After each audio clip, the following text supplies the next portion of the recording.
Hello everyone, DSP here, and welcome to episode 86 of DSP versus the Internet for October 13th, 2024. As always, this is my weekly variety clip show where we watch clips as submitted by the channel members. It could be something from all over the internet as long as it's viewable on YouTube. We're going to start with our Ultra members this week, of which I believe there's 8 clips.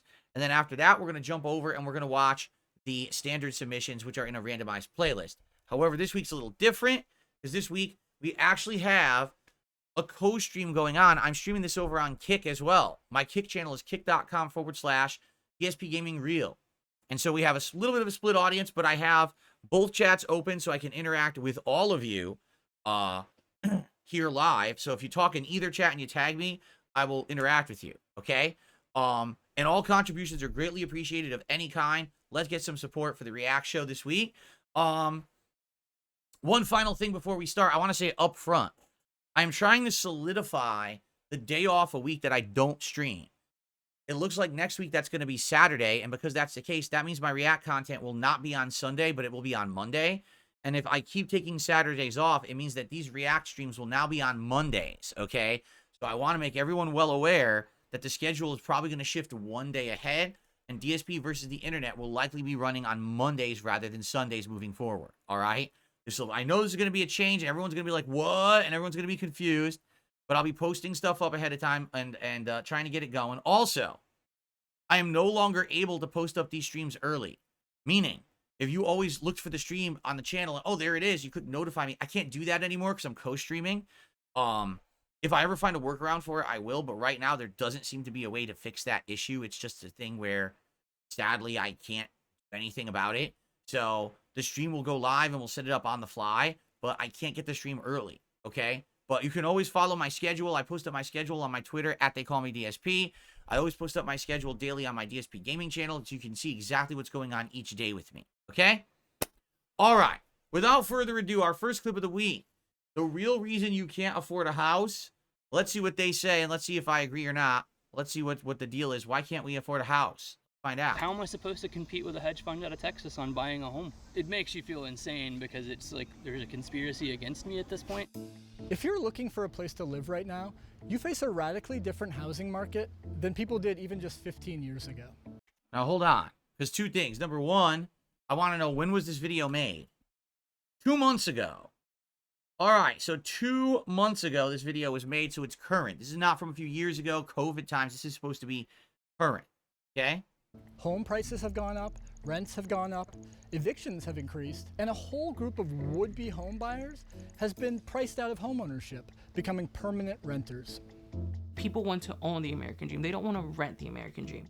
They've been replaced by an industry that treats our communities and neighborhoods like a day trader treats stocks, just something to buy and sell to maximize return. It's been catastrophic.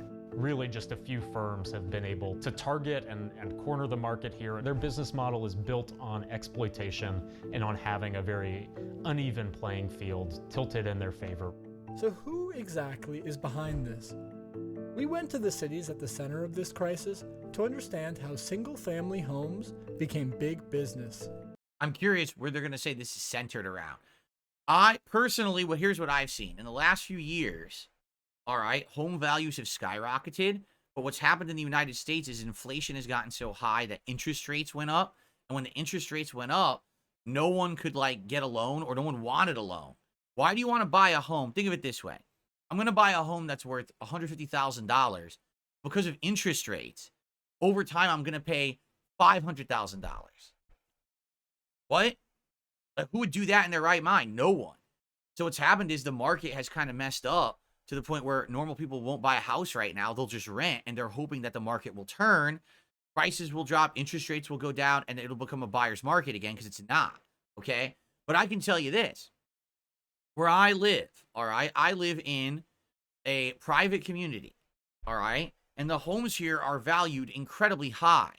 Like, I've seen some of the homes in this area that have been renovated. Mine hasn't. But some of the homes that have been renovated, they're valuing them at, like, over $600,000, right? But the thing is, a couple people have tried to sell their homes here, and no one can sell it. No one is buying at all. So I've seen someone, like, list a house for, like, $650,000. then lower it to 640, then lower it to 625, then lower it to 610, then lower it to 6, and no one's buying. So what's happening is that it's the whole market is screwed up right now. And what happened, the economy needs to like recover. We need to get interest rates down, first of all, so people can afford a loan, right? And not have to pay 4 times the value of what they're buying.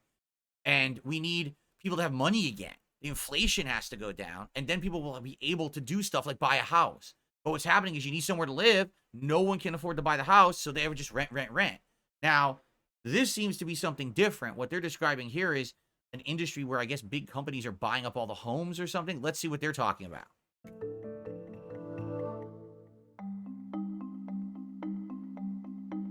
Charlotte, North Carolina. Okay. For the last 7 years, Sandra de los Santos has rented this house in By the way, how's the volume? Is it good? If it's too low, I'll make the video louder. Let me know. Charlotte, North Carolina. Now she's packing up. Oh, look. In a few weeks, she and her family have to leave. Yo le dije a la compañía que hace 2 años la casa se venía llenando de moho, pero ellos nunca me habían hecho caso. Oh, that's good. From the beginning, Sandra's had problems with the rental. Every time it rained, water flooded into the house. Then came the mold. Oh, Mi God. esposo tuvo que cambiar esa pared para que no nos afectara, porque mis hijos prácticamente ellos cada mes estaban enfermando. Eran desvelos de mis hijos, no íbamos a trabajar por hacer todo eso y ellos no nos han compensado con ni $1. Nunca, al contrario, nos suben las rentas. It's been years since she's been asking for repairs. Jessica Moreno is a housing organizer who's helping Sandra. They got their rent raised every year. They do what they can to make sure the rent is paid every single month. And then on top of that, they still have to fix the home. Which is illegal. So why aren't they suing? Why is there no lawyer involved? You can't do that. If you're a landlord, you are responsible for fixing issues with the property. If there's dangerous mold in the home that could get people sick, they can sue you. So what this tells me is this is a situation where no one wants to get legal action involved for some bizarre reason. Why? Right? What's going on here? This is a payday. This is a payday for them to sue the fuck out of this company, right? When she looked into Sandra's landlord, she found it's a Texas-based private equity firm that's among the largest owners of single-family homes in the country. She rents from a corporate landlord called Amherst. Just in Charlotte, Amherst owns 1,583 homes. When you think of landlords, you think of someone that has maybe 2 houses, right? That's not what we're dealing with. We're dealing with, backed by Wall Street, corporations that own thousands of homes. Sandra says she spent $25,000 repairing the house, and Amherst hasn't paid her back for any of it. They actually... So sue them. And not only will you get your money back, you'll get damages, and they're going to be found as, what is the word? Negligent as landlords. You'll absolutely win this. Like, why would you not sue? And if you say, well, I don't have the money, then you should have taken the money that you spent on the house and sued. Right? I get the feeling what happened is this is a family that basically they're let's be honest, they probably just don't have a lot of money, right? They don't have the means to do it, which is sad. It would have been nice if they could have found a lawyer that would have taken it on, you know, to start pro bono and would have said, well, whatever we win, I'll take my pay out of that. Maybe they couldn't. I don't know. But this is a slam bang case of negligence by a company that's supposed to be a landlord. And if they're not doing their job, you sue them and you get a bunch of money out of it. So I don't understand the problem. We have an office here in Charlotte, which we went to, and it's 2 suites that are filled with boxes. No one's there. After Sandra protested publicly, the company finally contacted her and sent an inspector to the house. Then they offered her $2,000 to leave. It's a slap in the face. They offered her $2,000 to leave because the house is infested with mold and they have to basically like tear the walls down and shit, right? But now will they leave? And the question is, if they don't, you're agreeing to live in a house full of mold. Like what? $2,000 is not enough, obviously. You should ask for more and get a lawyer involved. She said no, she wasn't gonna take that. Then they said that she would have to leave at the end of her lease. She was forced out of her community. Yeah. And a lot of people are under that situation. That's not, I mean, that's This not is a- surprising at all. I guarantee you that the fucking thing is awful, right? Like the whole house is infested. So they probably got to knock that shit down and start over, or at least tear the walls down to clean it. And they can't do that if they're living in there, right? So it's a messed up situation for sure. But I wonder. See, here's the thing. You always have to see both sides of the situation. They claim that they were trying to contact, like, but were they? And how did they try to contact? You know what I'm saying? Like, if you legally document, I went through all the right steps to contact these people and they ignored me, they ignored me, they ignored me, they ignored me, they ignored me, they ignored me, right? Then if you could legally document that they did that, then you could sue and make big money. Like, if they evict her, that's fine. They have the right to do that, but then she could sue them and probably win tons and tons of money, right? But she won't, right? They'll probably just move out and that's it. And that's the end of the story. And that's bullshit. People have to hold these companies accountable, right? But it sounds to me like this is a situation where they really didn't want to go through the motions of everything to basically get what they're owed. You know what I mean? They should sue that fucking company for sure. Problem that didn't exist 10 or 15 years ago. Taylor Shelton is a geographer who maps the ownership of single-family homes. Prior to the 2008 foreclosure crisis, large corporations were really not involved in the single-family rental market at all. After the 2008 crash, Wall Street saw an opportunity in millions of foreclosed homes, especially in the Sunbelt cities hardest hit. Yeah. What the foreclosure crisis presented was a mass of available inventory for extremely cheap. So when property values skyrocketed over the next decade, the proceeds went to Wall Street, not to the people who now rented the homes.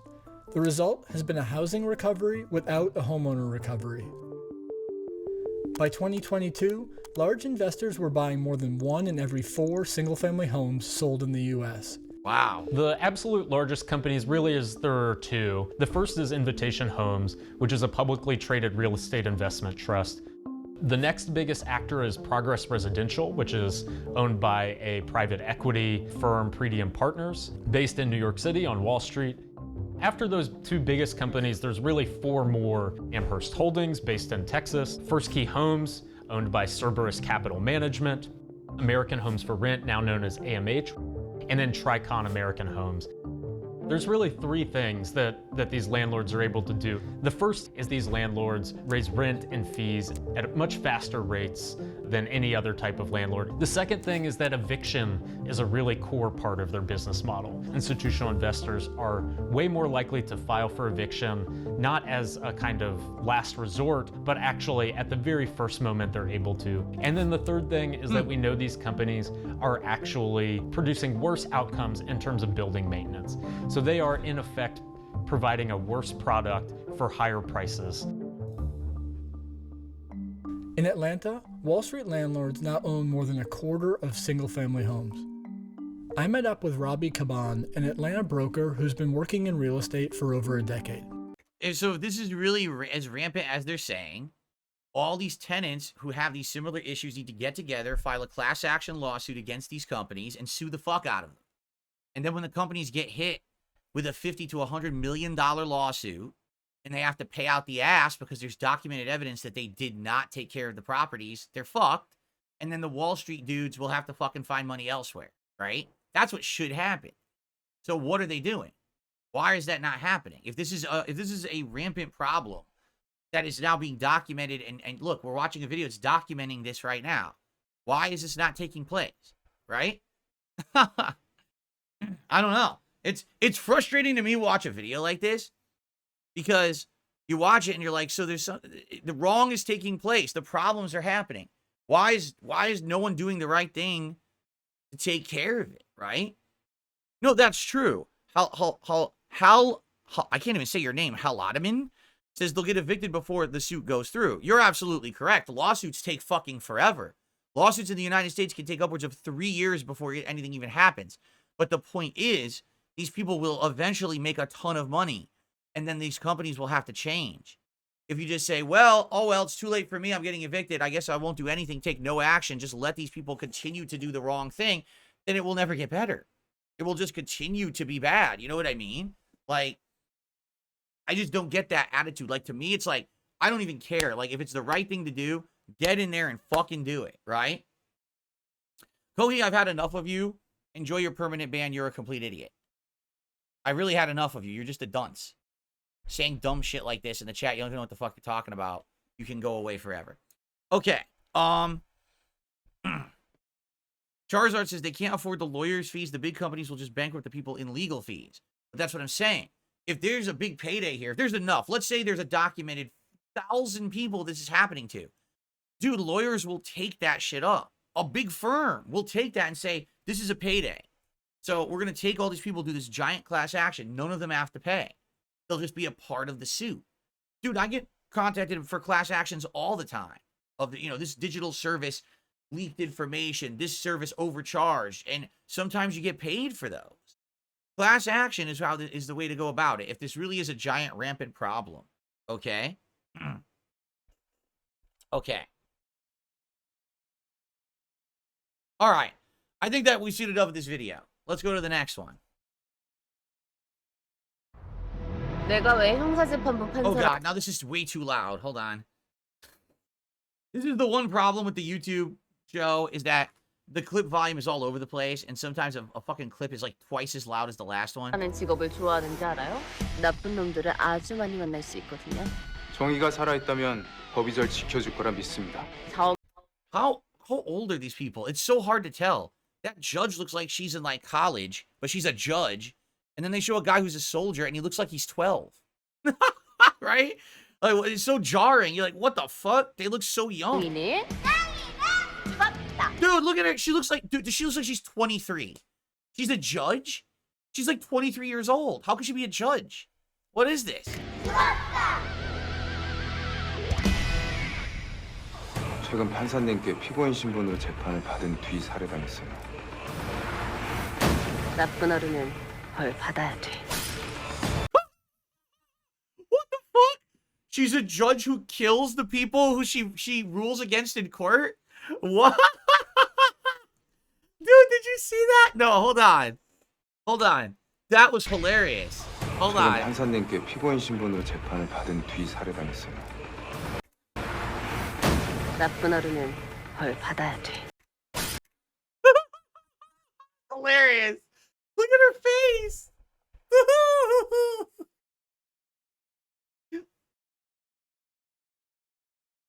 She looks like she's about to laugh. All right, that's fucking funny, dude. So they actually made a Korean... This is Korean, right? Yeah, the Korean drama trailer. They actually made a Korean show where the judge murders the people she rules against. So she kills you in the courtroom, and then she kills you in real life, too? Damn.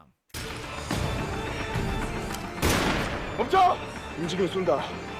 혹시... What the... Wait, whoa. It's a demon dagger? It's a demon dagger? What is this fucking anime shit? She has a demon dagger. What is happening? Shout out to Wolf Vermillion, who just gifted a membership. Excuse me, gifted a sub over on Kick. Thank you so much, Wolf Vermillion, for that gifted membership. Or I keep saying membership, the gifted sub. Sorry, I'm like laughing pretty hard at this, and I can't concentrate. Thank you so much, Wolf Vermillion. This looks good. Okay. 중요해요? 나쁜 사람이 사라졌다는 게 중요하지.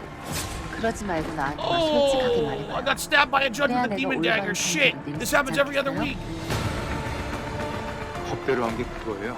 그 법이라는 거 도대체 누굴 위한 법입니까? 판사님의 판결은 2차 가해입니다. Devil's definition? 수술 What is 따위는 this? 필요 없어. What? Yo, she is 내 a demon. 재판은 언제나 Her eyes are 정확한 glowing. Why does she know Kung Fu too? She's like doing fucking ninja kicks.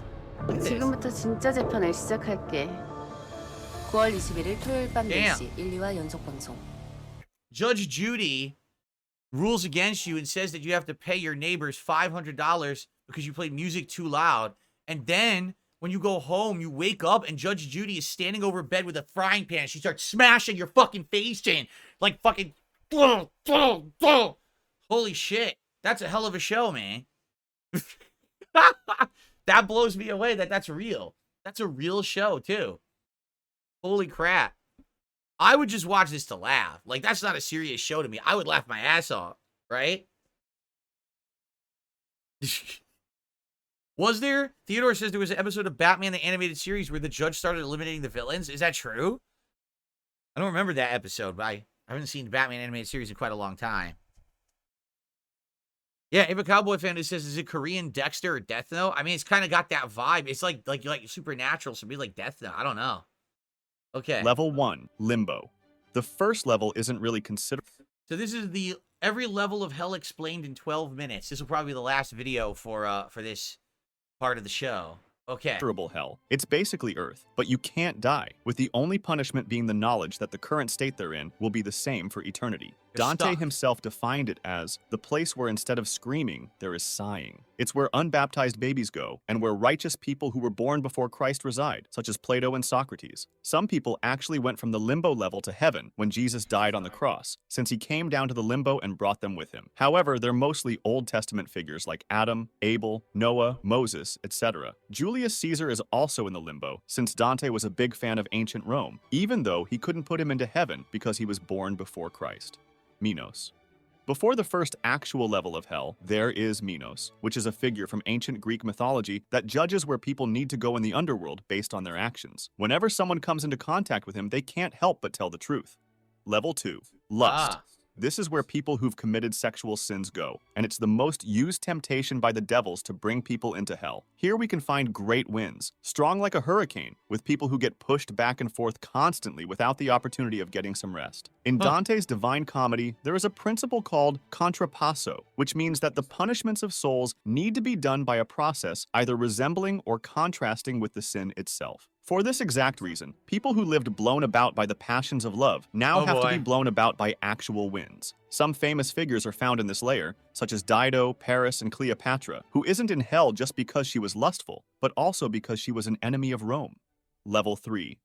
This is interesting because I just, on my DSP Throwback channel, I had remastered and uploaded the first, I want to say it was like 5 to 6 hours of Dante's Inferno. It was a playthrough that I did a very long time ago and tried to upload it to YouTube.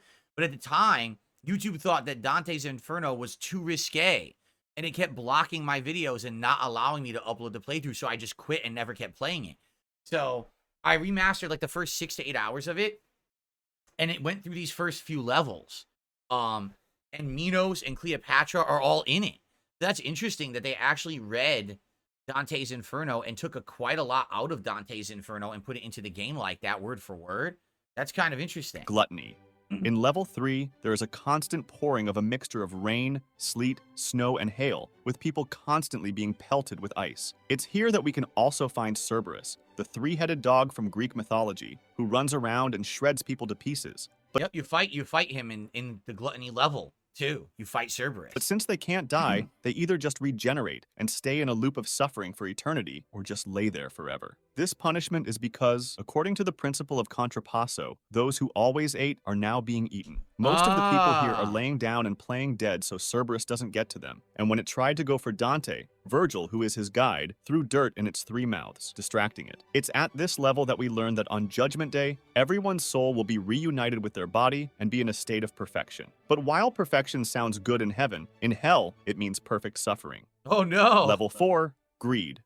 When they first enter level 4, they see a sea of people constantly running into each other like waves and beating each other with big money bags. In between them, Dante sees some bald people who were commonly friars, so he asks Virgil if they're members of the church. Virgil says that half of them are indeed members of the church, and the other half are just people who fought to hoard wealth on earth. They are now forced to literally fight for nothing, just as they fought for useless earthly wealth. We also can't find recognizable famous figures here, because their faces have been so disfigured from hundreds of years of fighting that they're unrecognizable. Oh, wow. Level 5.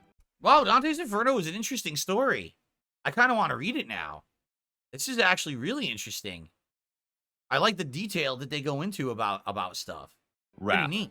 This one isn't to be confused with violence, as it's just for people who are mean and angry all the time. There is a sea of mud with people constantly trying to push each other down to come out on top, and there are bubbles coming up from the mud, which are actually coming from people underneath screaming and crying. The sullen can also be found in this level, and they lie beneath the sea, eternally gurgling their lamentations. This level has the river Styx, which is also filled with people, and Dante and Virgil take Phlegyas' boat, who is a Greek mythology character that acts as the boatman that takes souls travels from the 5th layer to the lower circles of hell. While they're getting nearer to their destination, Dante sees a red light, which is the City of Dis. The City of Dis encompasses the 6th through the 9th circles of hell, and it's characterized by its fortified walls and fiery landscape. So, from now on, every level is going to be in the City of Dis. When they get to the gates, some fallen angels appear and tell Dante that he isn't dead yet, and he isn't supposed to go there, so they lock the gates even though Virgil tried to explain that they're on a mission from God. Furthermore, the 3 Furies come out from the pillars of the gate, covered in blood and snakes, and begin yelling for Medusa, forcing Dante and Virgil to cover their eyes to not become stones and stay there forever. As things are getting bad, This is exciting. This is like an interesting story. This would be like an epic movie, right? Why did no one ever make an epic movie of Dante's Inferno with like modern technology and shit? People would watch this. I mean, they'd have to like censor it. Like Lust would probably have to be heavily censored or else it'd be like a rated X movie. But this would be a fascinating movie. actual heavenly angel comes I would watch it. down from heaven with a huge roar and starts walking across the river Styx. As he's walking, the Sea of Souls gets pushed to the sides to Look at make this. room for it. The angel then arrives at the gates, touches them, and they instantly open, revealing the fallen angels hiding cowardly behind them. The angel warns them that Dante and Virgil are really on a mission from God, and that if they were to hinder their journey, they would suffer greatly. Level 6, Heresy. This is cool. I kind of want to continue this, but I need to split the part. So I'm feeling like we should split the part and continue the second half of this video in the next part. Well, let's watch one more level. One more level. They did an anime of it? Oh, I didn't know that. They did an anime? Dude, I want to watch that. They did Dante's Inferno anime. It's a good watch. Cool. Watching this would mess up your YouTube recommended. Yeah, so this channel, this is my one YouTube channel that I have YouTube Premium on, so we don't have any ads during the show. But the recommended, this channel is so fucked that I can't actually, like, use it to watch videos. You know what I mean? It's the weirdest recommended ever. Oh, the anime was made from the game. Oh. This is very, I might watch it. I might actually watch it. That's kind of cool. This is the first layer where people are actively sinning against someone else. So from here on, they get active torture and suffering instead of just misery. As they reach level 6, where the heretics reside, they see tombs cut out of rock laid along each other, where people are laying down, constantly being stoked with flames. There are fallen angel guards who make sure everybody's lying down and properly suffering. We can also find King Frederick II here, since he was in the opposite faction of Dante's when there was a war between the Pope and the Emperor. Level 7, Violence. That's what's actually interesting is how it ties into the history of the time. Like when Dante was writing this, he's including things from his own political stuff, right? His own politics are infused into the Dante's Inferno story. So it's both a product of the time, but also it's kind of like interesting religious ties. That's very interesting. I think that's a very interesting story. I actually want to read the real story now. All right, let's split the part. When we come back in part 2 of DSP versus the internet for this week, we will continue with the Dante's Inferno video, and then we'll go from there. This is actually, I want to see the final levels. This is kind of cool. Thanks, everyone, for watching. See you in the next one.